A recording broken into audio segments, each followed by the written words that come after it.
I never thought I'd find myself in this position, sitting in my car in the driveway, gripping the steering wheel so hard my knuckles turned white, and staring at the house I shared with my wife, Sarah. We'd been married for 5 years, and honestly, it felt like a lifetime. The first few years were filled with love and laughter. We had a solid routine, comfortable enough that I never noticed the warning signs slipping through the cracks of our seemingly perfect life. But recently, Sarah had changed. It started subtly. Late nights at work that stretched into the early morning hours, an unfamiliar perfume lingering on clothes she would leave behind. I brushed it off as stress from her job in marketing. She was ambitious, and I admired that about her. But as the months passed, my instinct told me something was wrong, and I started to observe other changes.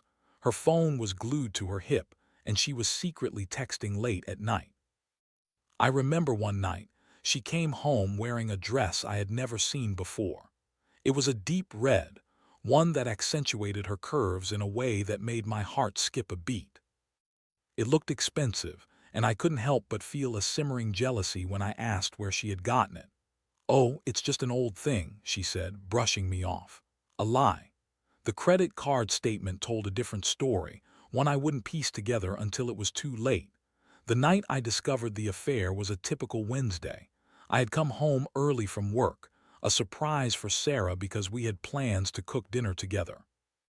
I had a bottle of wine in one hand and a bouquet of her favorite flowers in the other, only to be greeted by silence in our usually lively home. I called her name, but no response. My heart sank as I noticed the faint sound of laughter coming from our bedroom. I approached cautiously, and my mouth went dry when I reached the door. It was slightly ajar, and I could see the flicker of light from inside.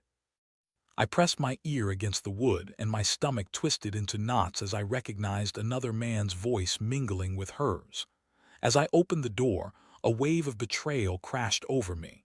There they were, Sarah and a man I didn't recognize, tangled together on our bed, my bed. The sight of her laughing, her hair tousled, sent a surge of rage coursing through my veins. I stepped back, my heart pounding in my chest, feeling the air leave my lungs. I felt like I had been punched in the gut. When she saw me, her face turned from shock to a sickening mixture of fear and anger. "What the hell are you doing here?" she shouted, grabbing a sheet to cover herself. The man scrambled to pull on his clothes, the realization of what I had walked in on dawning on him. "You need to get out," Sarah spat, pointing toward the door. I felt the world tilt beneath me. "Get out. I'm sorry, but I think you need to explain what's going on here." I would have never imagined I'd be the one demanding answers, but everything I thought I knew shattered in an instant. She scrambled to find words, her anger morphing into panic. "It's not what it looks like. I swear we were just talking." Her voice wavered and I could sense the cracks in her facade, but the lies were piling up like a mountain between us. I didn't want to hear her excuses, I wanted the truth. "Just talking. In my bed, with another man." I growled, fighting back tears of frustration. I felt like a fool, and all the moments of doubt flooded back in a rush, every late-night phone call, every time she brushed off my questions. The confrontation spiraled into a whirlwind of accusations and defensiveness, with Sarah throwing out vague half-truths and half-hearted justifications. "You've been distant too. I thought we were done," she cried, her eyes darting around the room as if looking for a way to escape the reality of what she had done. It hit me then. I wasn't just her husband. I had become a mere convenience, someone she thought she could play games with while living a double life. The betrayal felt like a knife, plunging deep into the core of who I was. As I stood there, my world crumbling around me, I knew this moment would change everything. I wasn't going to let her get away with this. I needed a plan. I needed revenge. I was determined to make her feel the weight of her actions. The emotional devastation hit me like a tidal wave, but beneath the sadness, anger brewed. I had been humiliated in my own home, and I knew it was time to take control of the situation. The shock would wear off, but the need for retribution was just beginning to take root. In the days that followed the confrontation, I felt like I was living in a fog, going through the motions but completely detached from reality. Watching Sarah act as if nothing had happened was infuriating. She tried to string together some semblance of normalcy, but I could feel the tension in the air, an unspoken understanding that everything had irrevocably changed. After that night, I couldn't shake the image of her with that man, the sound of their laughter haunting me. I had never felt such a mixture of emotions: betrayal, anger, humiliation. It was all-consuming. I can't say the rage didn't grow inside me. It did, a fire that burned hotter every time I saw her. I made it a point to dig deeper into the situation. I started going through her things looking for clues. Her phone was the best place to start. Sarah was usually meticulous about keeping passwords and privacy, but I knew her well enough. I managed to unlock her phone one night when she left it on the kitchen counter. My hands trembled as I scrolled through her messages. I found flirty texts from the guy, a man named Jake, and photos that made my stomach churn. It was as if they were mocking me, taunting me from the screen. One message stood out: "Can't wait to see you tonight, my love." My blood boiled as I realized that while I had been cooking dinner for us, she had been planning a rendezvous with him. I felt like I was slowly losing my mind. The realization that she had been living a double life shattered me. I had trusted her, and now that trust was nothing but ashes. I needed a plan for revenge, something that would hit her as hard as her betrayal hit me. I wanted her to feel the hurt I was experiencing, to understand the depths of her actions. That night, while Sarah was out with friends, another lie I discovered through her texts, I started to map out my approach. I would gather evidence not just for my sake, but so I could confront her again, this time with undeniable proof of her infidelity. I decided to install a hidden camera in our bedroom. The thought of invading her privacy felt wrong, but she had already shattered any respect I had for our marriage. I needed to know what was happening when I wasn't around. I set it up, heart hammering in my chest, and waited to see what would unfold. The next few days were agonizing. I replayed the moments of our relationship in my mind: our wedding, the vacations, the quiet nights spent watching movies, and with each memory I felt the pain of her betrayal cut deeper. I had been a loyal husband. I worked hard for us, and this is how she repaid me. It felt like a cruel joke, and I was the punchline. Finally, the night came when I reviewed the footage. I was shaking as I sat in front of my laptop, bracing myself for what I was about to witness. I had fast-forwarded through mundane moments, watching her tidy up, scrolling through her phone. Then it happened. Jake came over and my heart stopped. The footage showed them lounging on the bed, their faces lit up with laughter, laughing at me, at our life. I couldn't help but feel the sting of betrayal all over again. They were kissing, whispering sweet nothings to each other, and what I thought had been a strong connection between Sarah and me was reduced to nothing, all while she acted like a devoted wife.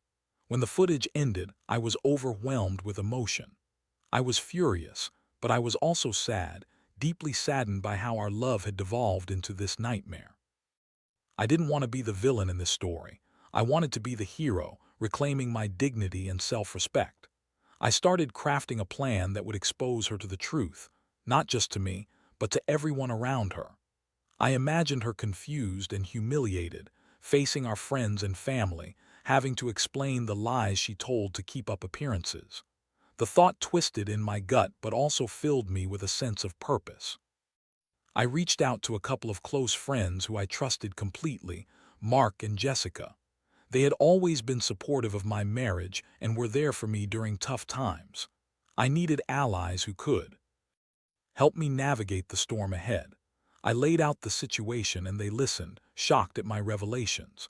Mark offered to be my confidant while I executed my revenge, while Jessica promised to help me gather information about Jake. As the days turned into weeks, I felt like I was slowly regaining control. I was no longer just the betrayed husband. I was a man on a mission. Armed with the evidence of Sarah's betrayal and the support of my friends, I felt like I was on the brink of something transformative. The emotional roller coaster I had been on was preparing me for the final showdown, the confrontation that would set everything in motion. I knew I had to wait for the right moment to strike, to reveal the truth to Sarah in a way that would leave a lasting impression. She would pay for her lies, and I would emerge from this stronger than ever. I could feel the anticipation building, and the wheels in my mind began to turn. It wouldn't be long before I made my move. The days leading up to my planned confrontation felt like a box ticking down to an inevitable explosion. I was both anxious and excited, the anticipation turning into a nervous energy that buzzed through me. Every time I saw Sarah, I reminded myself that I was in control. I was no longer the passive partner in this relationship. I was about to reclaim my power. I had decided on a Saturday evening for the confrontation.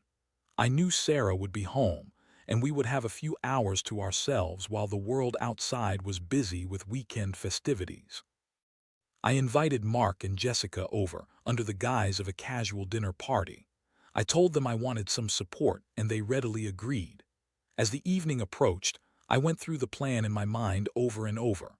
I would start with a casual conversation, then slowly turn the topic towards trust and betrayal.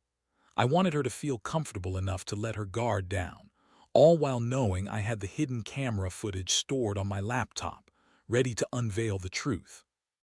When Sarah walked in that evening, she looked stunning, wearing a floral sundress that I had seen her wear on one of our early dates. It made me feel nostalgic for a time when everything felt right between us. I pushed that emotion aside. The memories would only serve to weaken my resolve. "Hey babe, I hope you're hungry," she said with a bright smile, her demeanor as cheerful as ever. I forced a smile in return, the irony of the situation making my insides churn. We started with light conversation as Mark and Jessica arrived shortly after. The evening progressed with laughter and small talk, but I could feel the tension rising within me. I watched Sarah interact with our friends, her charm on full display, and I couldn't help but feel disgusted. How could she be so carefree, so unaffected by the chaos she had caused? After dinner, as we settled in the living room, I felt the moment was right to steer the conversation where I wanted it to go. "You know, guys," I began, "it's funny how we put so much trust in the people we love. It's like you think you know someone completely, only to find out there's a whole different side to them." Sarah looked at me, brow furrowed in confusion, while Mark and Jessica exchanged glances, sensing the shift in the mood. "What are you getting at, Kyle?" Sarah asked, a hint of defensiveness creeping into her voice. "I'm just saying that trust is really important in a relationship," I replied, keeping my tone casual. "And when that trust is broken, it can change everything." Sarah laughed nervously. "You're being dramatic. What's wrong? Is everything okay?" I looked her straight in the eyes, my heart racing. "Everything was fine until I found out you've been cheating on me, Sarah." The room fell silent. Mark and Jessica stared at both of us, their mouths agape, and Sarah's expression shifted from surprise to anger in a split second. "What are you talking about?" she said, her voice rising defensively. "That's ridiculous." I could feel the adrenaline pumping through my veins. This was it. "Is it? Because I have proof," I said, pulling out my laptop and opening the hidden camera footage. The damning evidence was right there, her laughing, kissing, and intertwining with Jake. It felt surreal to present this to her, as if I was playing a cruel trick that was now coming back to haunt us both. "Wait," I said as I started the video. "I want you to see how it looks from my perspective." As the video played, the room was filled with silence. I could see the color drain from Sarah's face as the reality of her actions sank in. You set me up," she stammered, her voice shaking. "You were spying on me." "It's not spying if you're cheating," I shot back, anger bubbling beneath my surface. "You've been living a lie, Sarah. I was just giving you the courtesy of a front row seat to your own betrayal." Her eyes darted from the screen to my face, a whirlwind of emotions passing over her features. "Kyle, please, you don't understand. I was going to tell you," she said, desperation creeping into her tone. "Tell me what? That you've been screwing around with another man." I couldn't help but sneer. "How could you think that would make anything okay?" She tried to regain her composure, shifting from panic to anger. "You don't know anything. You've been so distracted and distant." I felt alone. The excuses poured out of her like a flood, as if she were trying to justify her actions to me. To herself, Mark and Jessica exchanged looks again, clearly uncomfortable, but I was past caring about their presence. "So, it's my fault you decided to cheat?" I asked incredulously. "You didn't even try to talk to me about how you were feeling." "I thought I was doing what was best for both of us," she shouted, her voice rising. You were never around. The confrontation escalated into a heated argument, with her throwing blame in every direction, desperately trying to deflect the shame she should have been feeling. I felt my own anger boiling over, the hurt amplified by her refusal to take responsibility. It was pathetic to watch her spiral, and yet there was a part of me that felt a sense of satisfaction in seeing her stripped of her defenses. She had managed to maintain an illusion of control for so long, but now it was unraveling before my eyes. Finally, I couldn't take it anymore. I don't want to hear your excuses, Sarah. You've destroyed everything we built together over some quick thrills. This isn't just about you anymore. It's about the trust you threw away. You've betrayed me in the worst way possible, and I'm done playing this game. With those words, I felt a weight lift off my shoulders. The storm of emotions still raged within me, but I knew I had to hold my ground. I wouldn't let her manipulate me any longer. I was ready to figure out what came next, but it was clear that our marriage was already over. As I looked at her, I could see the realization settling in. This was the moment everything changed. The anger, the pain, it all needed to be processed. But I also knew I had the strength to move forward, even if it felt like my world was collapsing. The next steps would define not just my future, but also how I would reclaim my life after this betrayal. The confrontation had been cathartic in a way I hadn't anticipated. I felt like I had pulled back the curtain on our relationship and exposed the ugly truth for everyone to see. But as the initial adrenaline wore off, a heavy silence filled the room. Sarah sat there, her face twisted in disbelief, while Mark and Jessica exchanged wary glances, unsure of how to intervene. I took a deep breath, trying to gather my thoughts amidst the chaos. I knew I needed to set boundaries to reclaim my space and my life. I'm done, Sarah. This marriage is over, I said firmly, forcing myself to maintain eye contact. Her eyes widened in shock, her mouth opening and closing as if searching for the right words. What do you mean it's over? You can't be serious, she exclaimed, her voice oscillating between disbelief and desperation. We can work through this. I can change. I'll do anything.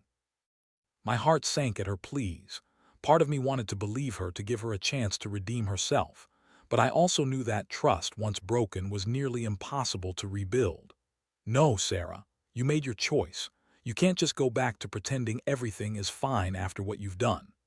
Tears began to spill down her cheeks, and for the first time I saw a hint of vulnerability in her expression. But I couldn't let that sway me. I had to remind myself of the pain she caused, how she shattered my sense of security, and how she had taken our love for granted. You were supposed to be my partner. Instead, you chose to betray me. I won't go back to that. Please, Kyle, I love you, she said, her voice breaking. I made a mistake, a stupid, terrible mistake. I know I hurt you, but I need you to believe that I never meant to. Love isn't just a word you say when things get tough, Sarah. It's about loyalty and trust. And you've shown me neither, I interrupted, feeling a mix of anger and sadness. I couldn't afford to backpedal now. I had to stick to my decision. Mark finally spoke up, trying to diffuse the tension. Maybe we should take a break, let the emotions settle, he suggested. Kyle, are you sure this is what you want? It seems really sudden. I nodded, looking at both of my friends for support. I've never been more sure of anything in my life. I can't continue in a relationship where I can't trust my partner. I deserve better than this. Jessica chimed in, her voice steady. You're right, Kyle. You do deserve better. You've given her chances, and she didn't take them seriously. It's time to focus on your own well-being. The conversation shifted back to Sarah, who was now openly sobbing, her tears soaking into the floral fabric of her dress. You will regret this, she warned, her voice trembling with a mix of anger and despair. I'll make your life a nightmare, Kyle. You think you can just walk away? Do your worst, I replied coldly. I'm not afraid of you. What you've done is unforgivable, and I'm not going to let your threats intimidate me. With that, I stood up, my chest heaving with the weight of what I had just declared. I needed space, time to gather my thoughts and begin to navigate the next steps in my life. I'm going to stay at Mark's for a while, I said, turning to my friends. I need to figure out how to move forward without her. I grabbed my jacket, the cold fabric feeling like a protective barrier against the emotional storm swirling inside me. As I headed toward the door, I glanced back at Sarah one last time, the woman I once thought I knew so intimately. I hope you find what you're looking for, Sarah. But whoa. Be with me. I stepped outside, the cool night air hitting my face like a splash of cold water. I took a deep breath, feeling unshackled for the first time in what felt like forever. I climbed into the passenger seat of Mark's car, and as we pulled away, I felt an unfamiliar mixture of emotions. I was free, but I was also bereaved of the life I thought I had. The next few days were a blur of processing emotions and figuring out logistics. I moved out of our shared home and into Mark's guest bedroom. Jessica helped me sift through the belongings I had left behind, packing up essentials and making sure I didn't leave anything important behind. I found it oddly therapeutic, going through our things and sorting out the memories I wanted to keep and those I wanted to throw away. Every time I closed my eyes, I was haunted by images of Sarah with Jake. The laughter they shared, the passion they displayed, it nagged at me relentlessly. I struggled with feelings of inadequacy, wondering what I had done wrong and if I could have changed things had I only noticed sooner. But as I processed those emotions, I also began to find clarity. I started to spend more time with my friends, Mark, Jessica, and their circle of support. They reminded me of the things I loved outside of my marriage: hiking, sports, and even gaming. I began to rediscover parts of myself that had faded under the weight of my relationship. I focused on my job and poured my energy into my work, finding solace in the tasks that kept my mind engaged. Yet, Sarah wasn't done with me. She began contacting me, desperate to talk. At first, I ignored her calls and texts, but eventually I felt the need to confront her one last time. I agreed to meet her at a cafe, setting some boundaries for what I would and wouldn't tolerate. When I walked into the cafe, I spotted her sitting at a corner table, her eyes puffy and red from crying. She looked fragile, and for a brief moment I felt a flicker of sympathy. But as I approached, I steeled myself against the waves of emotion that threatened to rise within me. I was here to stand firm, not to get swayed by her tears. "Thanks for meeting me," she said, her voice barely above a whisper. I took a seat across from her, preparing myself for whatever excuses she had prepared. "Let's get straight to the point, Sarah. I'm not here for apologies or explanations. I need to know if you're planning to drag this out or if you're ready to accept that it's over." Her eyes filled with tears again. "I don't want it to be over, Kyle. I know I messed up, but I love you. I'm willing to do whatever it takes to win you back." "It's too late for that," I said, my voice steady but firm. "You can't just decide to love me after you've broken my trust. Love isn't enough when it's backed by betrayal. You shattered our life, and I can't go back to pretending it didn't happen." The conversation continued, an emotional tug-of-war that left me feeling drained. But as I faced her, I realized I was stronger than I had ever been. I wasn't just saying goodbye to Sarah. I was also reclaiming my self-worth and breaking free from the shackles of a toxic love. When I finally stood up to leave, I felt lighter, as if a weight had been lifted off my shoulders. I knew the road ahead would be challenging, filled with healing and self-discovery, but I was ready to embrace it. As I stepped out of the cafe, the sun cast a warm glow over the horizon. I took a deep breath, ready to move forward, unburdened by the past. The future was uncertain, but for the first time in a long time, I felt hopeful about what lay ahead. In the end, I knew I would rise from the ashes of this relationship, stronger and more resilient than before. And that, more than anything, was the sweetest form of revenge. The weeks that followed were a whirlwind of emotions, but as each day passed, I felt more empowered to embrace my new reality. I settled into Mark's guest bedroom, which had started to feel more like a sanctuary than a temporary space. I filled my time with activities that brought me joy: hiking with friends, hitting the gym, and catching up on the hobbies I had set aside during my marriage. Every day, I focused on reclaiming my identity. I realized how much of myself I had sacrificed for Sarah, my interests, my friendships, my happiness. I had been so consumed with being a good husband that I lost sight of who I was as an individual. Now, I was rediscovering those lost parts of myself, and it felt exhilarating. I also found solace in talking to my friends about everything. Mark and Jessica became my go-to support system, listening patiently as I vented my frustrations. They encouraged me to reflect on my feelings and helped me see that I wasn't alone in this journey. They had both experienced their share of heartbreak, and their stories gave me hope. One Saturday morning, we decided to spend the day hiking in a nearby national park. The sun was shining, and after weeks of emotional turmoil, I could finally breathe again. The fresh air filled my lungs as we trekked through the trails, and it felt like a weight was lifting off my shoulders with every step. We reached the summit, and as I looked out at the breathtaking view, I couldn't help but feel like I was standing on the precipice of a new beginning. As I stood there, the wind whipping through my hair, I realized that I had survived one of the toughest battles of my life. I had faced the darkness of betrayal and emerged stronger. For the first time in a long time, I felt a sense of peace wash over me. I was ready to face whatever came next, but Sarah wasn't done trying to win me back. Despite my best efforts to cut ties, she continued to reach out.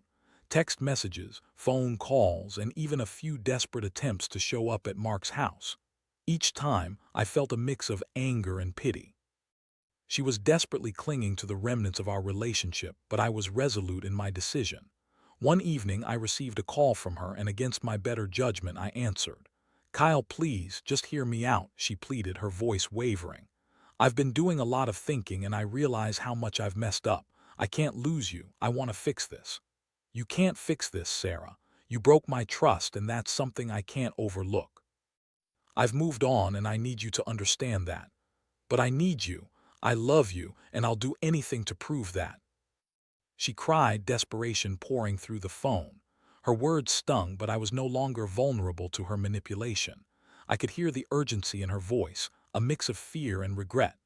"Love isn't enough when you've shattered the foundation of our relationship. You've shown me who you are, and I can't unsee that." I hung up, feeling the weight of her words linger in the air. It felt good to assert myself, to stand firm in my decision. I wasn't going back. I was moving forward. I started to think about the next steps in my life, and I realized that I wanted to focus on my own happiness and fulfillment. I began exploring new career opportunities, something I had put on the back burner during my marriage. I applied for a few positions that excited me, opening the door to new possibilities. With each interview, I felt more optimistic about my future. I discovered a renewed passion for my field, and the idea of starting fresh invigorated me. I was ready to build a new life, one that was free from the shadows of my past. During this process, I also started to embrace the idea of dating. Again, albeit cautiously. I was still healing, but the thought of connecting with someone new intrigued me. With encouragement from Mark and Jessica, I signed up for a dating app, apprehensive but hopeful. My first date was with a woman named Emily, a fellow outdoor enthusiast who shared my love for hiking and adventure. We hit it off instantly, laughing and sharing stories over coffee. For the first time in months, I felt a spark of connection with someone who was genuinely interested in getting to know me without any baggage holding us back. As our relationship developed, I found myself slowly letting go of the pain from my past. Emily was kind, understanding, and had her own experiences that shaped her outlook on love and relationships. We bonded over our shared values and dreams, and she helped me see that it was possible to trust again. Despite the budding romance, I made sure to keep my heart guarded. I was still figuring out my own emotions, and I didn't want to rush into anything. Emily was patient, giving me the space I needed to heal while also encouraging me to embrace this new chapter. One evening, while we stargazed, during a late-night hike, I realized how far I had come. I was no longer the broken man who had walked out of that cafe months ago. I was someone who had taken control of his life and was ready to embrace whatever the universe had in store for him. But just as I felt like I was finally moving forward, Sarah's shadow loomed large once again. I received an email from her, something I hadn't expected. In it, she poured out her heart, apologizing for everything she had done and expressing her regret for losing me. She claimed to have been working on herself, attending therapy, and realizing the depth of her mistakes. I read her words, a sense of nostalgia creeping in as I recalled the love we once shared. but as I reread her email, I felt a familiar pang of anger. It was clear she was still trying to manipulate the situation, trying to draw me back into her web of deception. I thought about how far I had come, how I had rebuilt my life, found happiness again, and even met someone new. I couldn't allow her a second chance to hurt me. I needed to draw a firm line in the sand. With resolve, I drafted a response to her email. I told her I appreciated her honesty but that I had moved on. I wished her well but made it clear that there was no going back. This chapter of my life was closed and I was ready to turn the page. As I hit send, a wave of relief washed over me. I had made the choice to prioritize my happiness, and nothing would sway me from that path.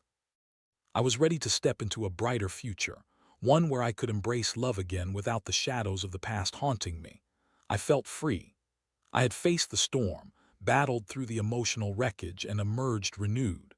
My journey was far from over, but I was ready to embrace every moment, every possibility, and every lesson that came my way.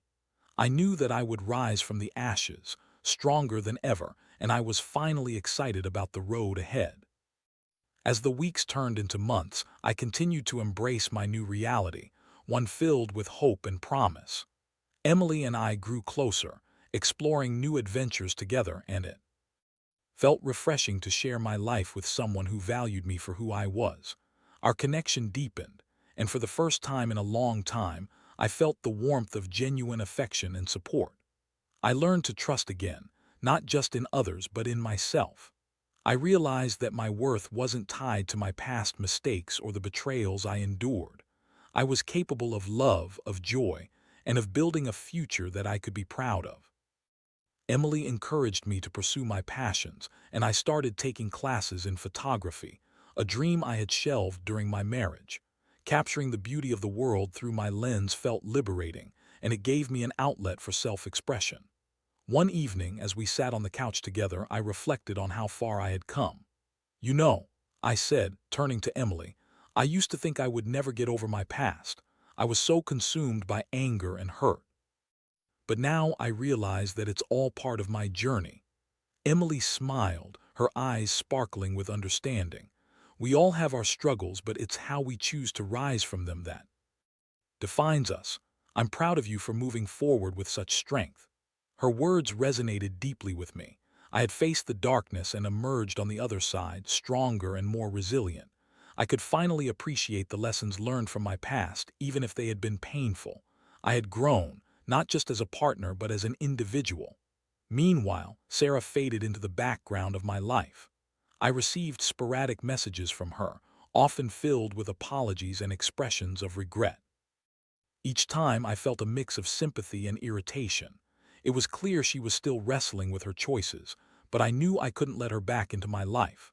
I had to remain steadfast in my decision to move on, to embrace the happiness I had found with Emily. One day, I came across some of Sarah's belongings that I had forgotten about, old photos, letters, and mementos from our time together. I hesitated, staring at the box filled with memories. I could feel the nostalgia tugging at my heartstrings, but I also knew that those moments belonged to a different chapter of my life. I took the box outside and set it on the patio table. With a deep breath, I lit a match and watched as the flames consumed the memories. It was a symbolic gesture, a way to let go of the past completely. As the smoke curled into the sky, I felt lighter, unburdened by the weight of what could have been. I was ready to fully embrace my future without the shadows of my past holding me back. As summer turned into fall, Emily and I found ourselves talking about the future. One evening, as we sat under the stars, I turned to her, my heart racing. "I know it's been a wild ride, but I want you to know how much you mean to me." She looked at me, her expression open and warm. "I feel the same way, Kyle. I never expected to find someone like you, especially after everything you've been through. I've learned that life can change in the blink of an eye. I want to build something real with you, something lasting," I said, my voice steady. I felt a sense of clarity wash over me. I was no longer afraid of vulnerability. I was ready to embrace it. Her eyes sparkled as she smiled, her joy infectious. "I want that too. I believe in us." Those words felt like a promise, a commitment to a future filled with love and hope. As we clinked our glasses of wine together, I knew that I had come full circle. I was no longer defined by betrayal. I was defined by resilience, strength, and the ability to love again. In the months that followed, Emily and I took our relationship to new heights. We traveled, explored new places, and created countless memories together. I discovered joy in the little things, cooking dinner together, going on spontaneous road trips, and simply laughing until our sides hurt. I also took the time to reflect on my journey and what I had learned. I wrote down my thoughts in a journal, a testament to my growth. I knew that life wouldn't always be perfect, but I was now equipped to handle whatever came my way. I had learned to trust my instincts, set boundaries, and prioritize my own happiness. As I looked back on the pain and the lessons learned, I felt a sense of gratitude. I wouldn't change what happened, not because it did hurt, but because it shaped me into the person I was becoming. I was no longer the man who had been blindsided by betrayal. I was a survivor, ready to embrace the future. In the end, my story wasn't just about heartbreak. It was about healing, growth, and the power of love. I had learned that even in our darkest moments, there is always a light waiting to guide us forward. And I was ready to follow that light, hand in hand with someone who cherished me for who I was, not just who I could be. As I closed my journal one evening, I felt a profound sense of peace. The road ahead was still unwritten, but I was excited to see where it would take me. I was ready to face the future, one filled with love, adventure, and the promise of new beginnings.